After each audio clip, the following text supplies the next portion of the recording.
When most people think of track or decide to get into it, they usually think of the 100 and the 200, epitome of track and field, and they naturally gravitate towards them. And when I was first getting into high school in my sophomore year, because I was virtual my freshman year, and I tried out track and field, I was no different. I started my track journey with dreams of dominating in the 100, like a lot of people do when they first get into track. But also, like most people, reality hit. And to be honest, I fucking sucked at the 100. Like, my blocks were god awful my sophomore year, and I really didn't have no top end speed. So I decided to shift my focus over to the 200, where I found a bit more success. I was decent and managing to hold my own and even placing well in a few meets.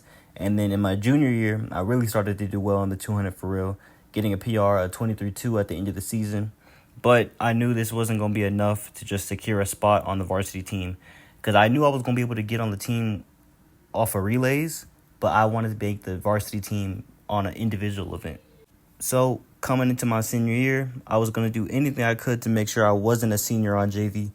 So as a last resort, I decided to try out the 400. And looking back, it was a pretty smart move. Not many people are running it this year, and you can see why. It's a lap of hell. So I figured it would be my ticket on varsity, but I did not know what I was walking into.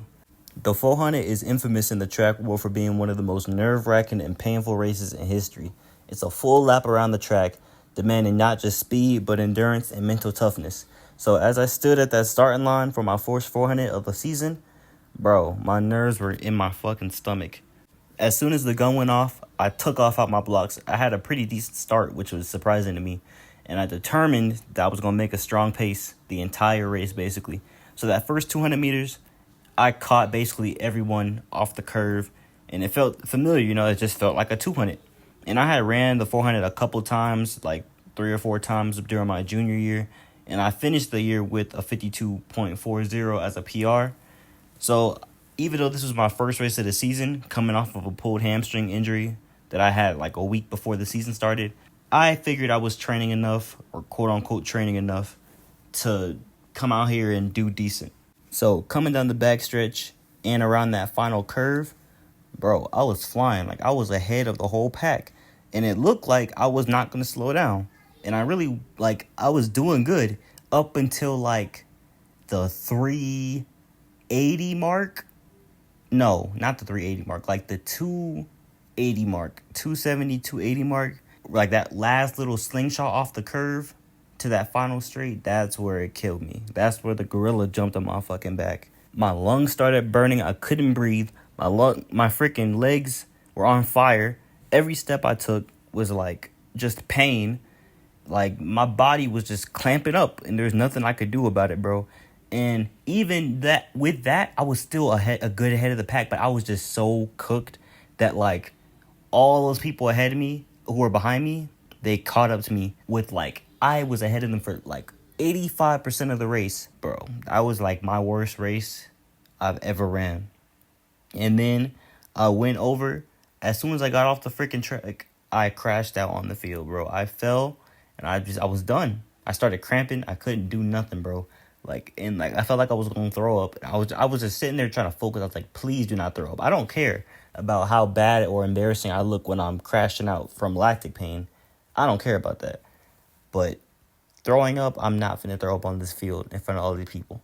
So I just sat there until I didn't feel nauseous no more. And I did not get up until the 200 was already going. Like the boys, like girls go first. So it was boys by the time I got up. And if y'all don't know, if y'all haven't been to a track meet or run track, essentially the 400 is like the middle event throughout the entire track meet, and the 200 is like the second or third to last event. So I was on the ground for like an hour straight, hour and a half straight, and like everybody, like, bro, coaches and everybody were coming up to me asking if I was good. Like, it was bad, bro. After that, I basically was just mid the rest of the season, because the 400, it demanded a level of effort and resilience that, not gonna hold you, I wasn't trying to give to it. Like, the workouts at practice were brutal, endless repeats, punishing intervals, and grueling tempo runs. Like, just the thought of having to do I remember the most grueling workout I had to do was like 6 400 repeats, bro. And like it wasn't even like I was going crazy fast when we had to do them, but like I couldn't do it, bro. And even though those workouts sucked, doing bad at the meet sucked even worse, because every time I ran from those workouts, I was really just making myself worse as a sprinter, because every meet, I like the whole season I could not break sub 53. Like I couldn't. And like I was running 54s my junior year and then just jumped down to a 52 like at the last meet. But then my senior year I can't. I'm consistently running low 53s, but I just can't break 53, sub 53. And it's because I'm dodging all these workouts. So after finishing the worst track season of my career, something changed. Reflecting on my track journey so far, I realized like I was being a punk, to be honest.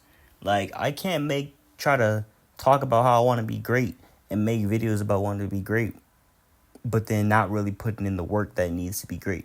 So after graduating, I decided it's time to stop running away from the pain and start embracing it. And if I really want to improve, not just in the 4 but in the 2 as well, I might have to do some workouts that are going to hurt. Like, that's just what's going to happen. And the 400 and the 200, they have a symbiotic relationship. Training in the 4, it's going to build endurance and mental strength, like that's going to be needed to keep that strong pace in the 200. And conversely, the 200, when training for that explosive speed and stuff for the 200, it's going to make that first half of my 400 that much easier. So that leads up to now in the present, where I'm working this summer, trying to get as strong and as fast as possible. And then like towards the end of the summer, that's where I'll start working on conditioning and doing Sonia Richard Ross's like 5-week plan for the 400. And I'm not gonna run away from the workouts. Like they're gonna hurt, but I know I have to do them to get better, because I want to try to run at the next level in college. And even though it's D2, that's still a step up from high school. So I really want to see if I can be successful at the next level.